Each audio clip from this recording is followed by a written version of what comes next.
Thank you for joining me. This is the Spiritual Princess wanting to explain what an empath is.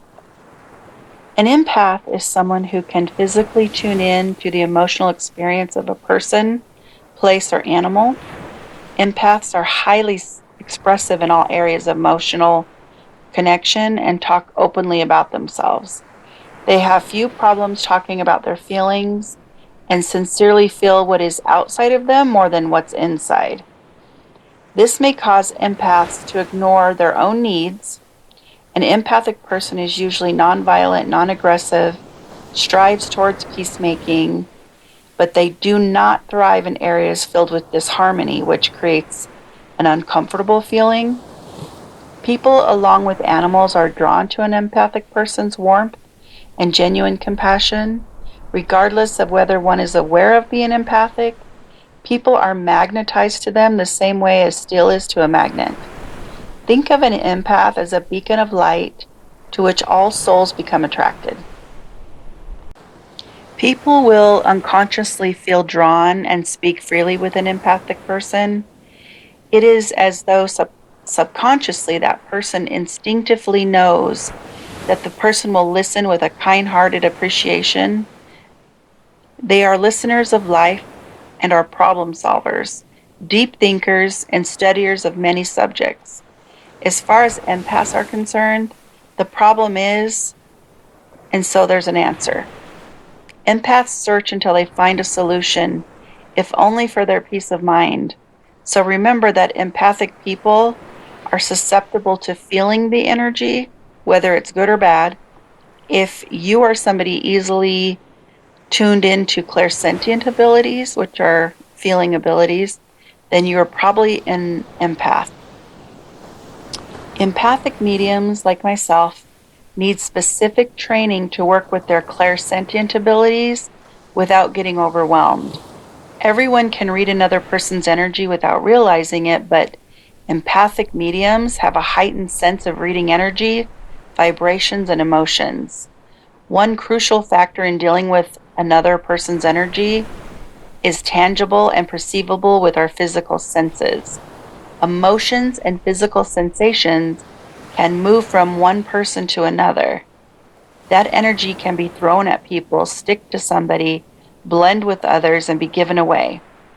If someone empathizes, they need to understand that feeling others' energy is natural and not a mental illness. I tend to feel deeply affected by others, and I'm not empathizing or presuming what it's like to be the other person. I am picking up on the other person's energy, which can be incredibly overwhelming. As an empathic person, one must be mindful of not taking on another person's junk. Therefore, empath training is vital. Traumatic events can leave residual energy behind in a location, and as an empath, I automatically tune in to the residual energy left behind anywhere I go. So here's a question from a student. How does an occurrence in life leave behind a residue? And my guide's answer is, it depends on how traumatic the experience was for the person or people that went through it. If it was how they died, it could leave an imprint of that energy at the time of their death. Someone who is empathic or sensitive to energy would immediately feel that something was wrong or that something had happened, which could be overwhelming. A clairvoyant person would see images in their mind of the horror and details, and those images could be incredibly traumatic to the clairvoyant. Just remember that empaths are wired to process other people's energy more intensely. This is energetic and psychological, affecting the body in numerous ways. And I'm going to read some early signs that a person might recognize as an untrained or unidentified empath. These are early indicators for those trying to determine if they have the ability. And note that skilled and experienced empaths will not necessarily relate to the list. So here's 15 early signs, not proof, but signs of being an empath. Okay, number 1. People tell you that they feel better after talking to you about their physical or emotional pain. and then you tend to feel worse after these conversations. That's one sign. Number 2, you have experienced aches and pains or intense emotions out of nowhere, only to find out later that someone you care about is going through the same aches, pains, or feelings. Number 3, when you're in a room with several people, do your emotions or physical sensations in your body change significantly from one moment to the next? Yet when you are by yourself, things tend to calm down. Number 4, you have trouble concentrating when other people are around, but you can focus just fine when you're alone. Number 5, some people become uneasy around you because they sense you see through them. People can avoid you when they are hiding a painful experience. Number 6, there is an instant knowing regarding others without being conscious of how.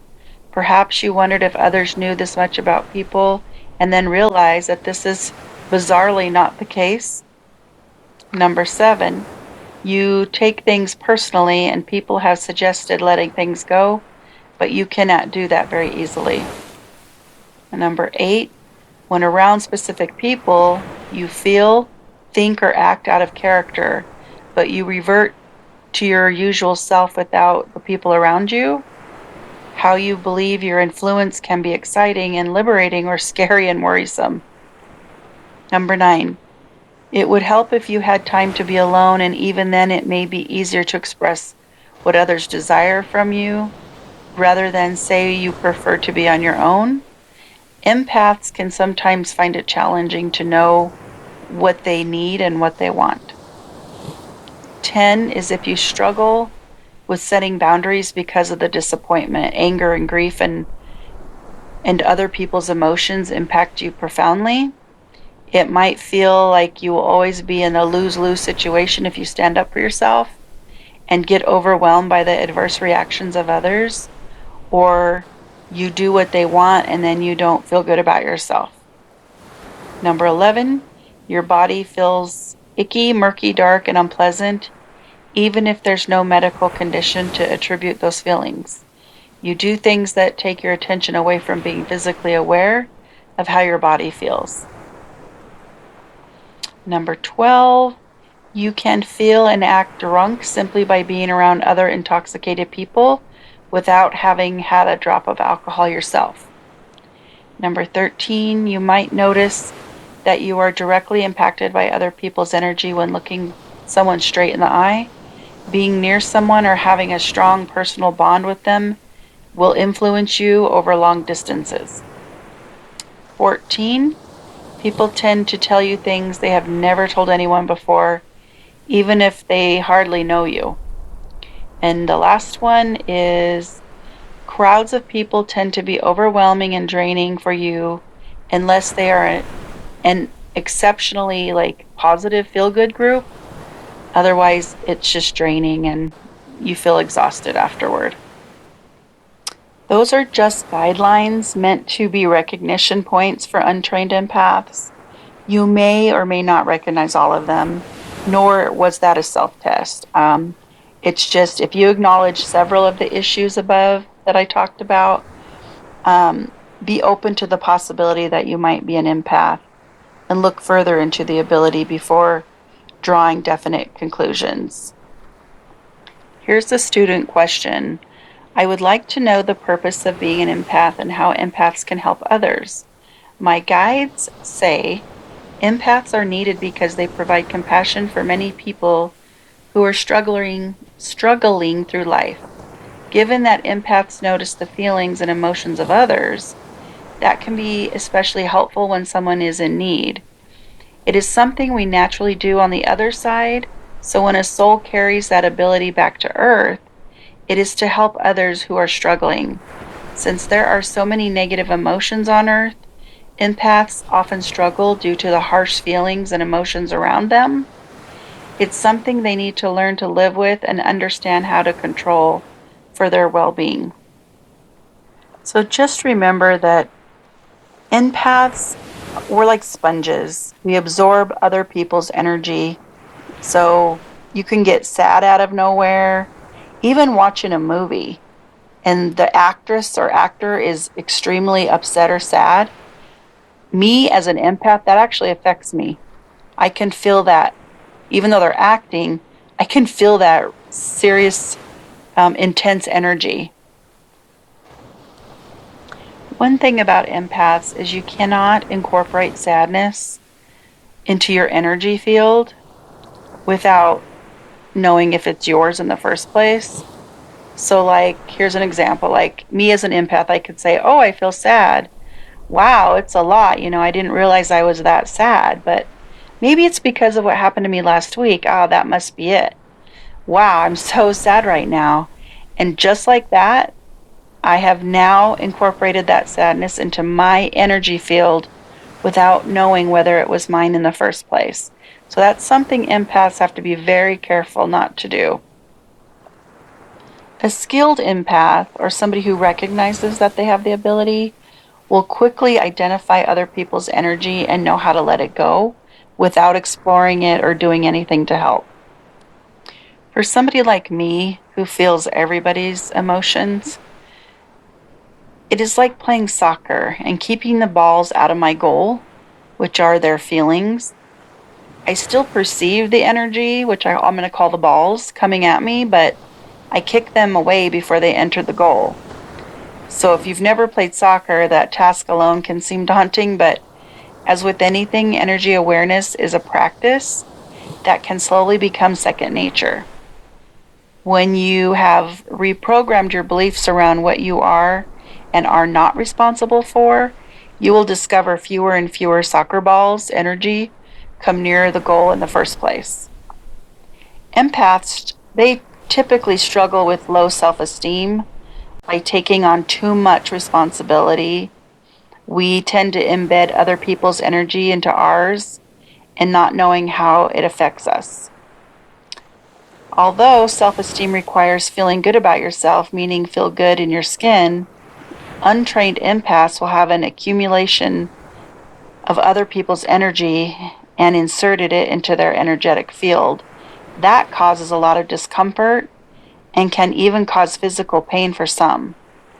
It is hard to feel good about yourself when your body doesn't feel great or is emotional and does not know what's happening or what to do about it. So it's easy for empaths to spiral into increasing self deprecation at certain points, meaning to feel accepted, they must strive to help others because it's the only way they feel useful, even though all this focusing on others makes the underlying problem bigger. So, empathic mediums must have the tools to assist with feeling. That is much different than like a clairvoyant because they see. If you are an empath and you're interested in attending spiritual classes or workshops, you have to find a teacher that will work with the specific clair ability. Working with the right teacher or mentor for empathic training is important. So, for example, the difference between clairvoyance, which is seeing, clairsentience, which is feeling, is like the difference between viewing other people's emotional or physical roller coaster, which is the clairvoyance, versus being on the roller coaster with others, which is being clairsentient or empathic.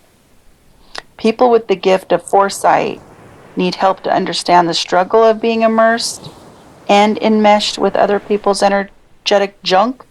But if you are interested in classes to work with clairsentient abilities, be sure the mentor will not coach from the visual perspective because empaths needs a different type of tool. We need to sense. It has to be all about feeling. Empaths tend to be very unique people because having this ability helps genuinely sympathize with others on a meaningful spiritual level. And empaths tend to be the most kind-hearted souls on earth, making it hard for them to watch the news or other stories that harm others.